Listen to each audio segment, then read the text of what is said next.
তুই কেন এসেছিস এখানে? আমরা তো আমাদের লাইফে তোকে আর চাই না। অনেক ক্ষতি করেছিস তুই আমাদের। কালকে সকালের পর আমি তোর মুখ আর দেখতে চাই না। এই যে নিজের মাথার মধ্যে একটা দুনিয়া বানায় রাখছো না, সেটা রিয়েল লাইফ না। নিজের জন্য স্ট্যান্ড নিতে শিখো, নিজের ফিলিংস গুলো এক্সপ্রেস করতে শিখো মায়া। সেটা দুনিয়া তোমার জন্য করে দেবে না। তুমি আমাকে বলতেছো তুমি জানো তোমার ইমোশন কেমনে এক্সপ্রেস করতে হয়?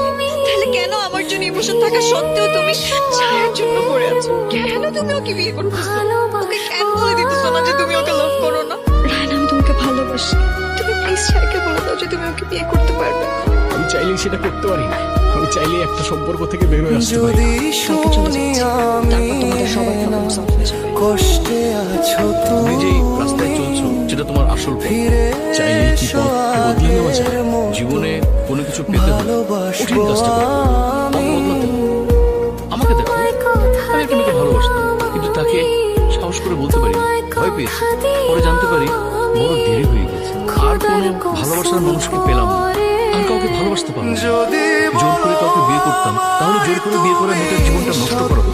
তুমি যদি সত্যি সত্যি কাউকে ভালোবাসো, তোমার ভালোবাসা কথাটা বলো। আমারই ভুল হয়েছে। তোমার মতো একটা ইরেসপন্সিবল ছেলেকে এত কিছু বলতে যাও। কেন আমি তোমারে ভালোবাসতে গেছিলাম? বাবার পছন্দ করা ছেলেরে বিয়ে করলেই ভালো হইতো। তোমার সাথে আমার কিছু কথা ছিল। দেখো, আমি তোমার এক্সপেকটেশনস গুলো কখনোই পূরণ করতে পারবো না।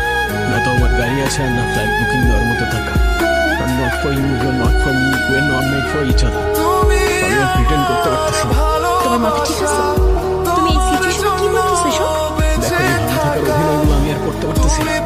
আর বিয়ের পরে ব্রেকআপ নিয়ে ডিভোর্স হয়। আমাদের এই বিয়েটা করা উচিত হবে। আমার যেতে হবে। কেউ আমার জন্য অপেক্ষা করতেছে। I'm sorry. চলো, কোথায়? তুমি যে এখানে নিয়ে যেতে চাও। আমাকে সহ্য করতে পারবে তো? পালিয়ে যাবে না তুমি থেকে? সারা জীবন আমার পাশে থাকবে। এখন আমাদের কি করা উচিত? বা ঘুরে